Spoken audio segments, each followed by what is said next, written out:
ഇറാനിലെ ഭരണവിരുദ്ധ പ്രക്ഷോഭത്തിൽ മരണം 500 കടന്നതോടെയാണ് ശക്തമായ ഭീഷണി മുഴക്കി ട്രംപ് വീണ്ടും രംഗത്തെത്തുന്നത്.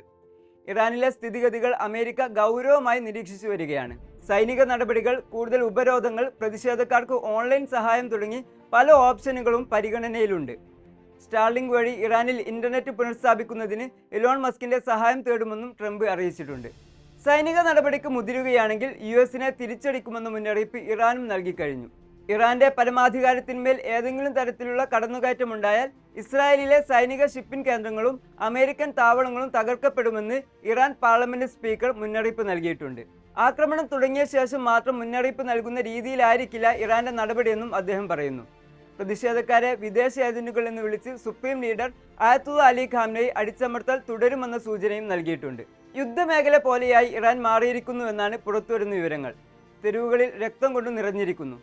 മൃതദേഹങ്ങൾ ട്രക്കുകളിൽ കയറ്റിക്കൊണ്ടുപോവുകയാണെന്ന് BBC റിപ്പോർട്ട് ചെയ്യുന്നുണ്ട്.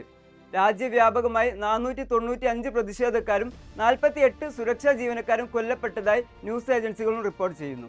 ഇന്റർനെറ്റ് ബ്ലാക്കൌട്ടും ഫോൺ ലൈനുകൾ വിച്ഛേദിച്ചതും കാരണം കൃത്യമായ കണക്കുകൾ ഇപ്പോഴും പുറത്തു വന്നിട്ടില്ല. മരണസംഖ്യ ഇനിയും കൂടുമെന്നാണ് ആശങ്ക.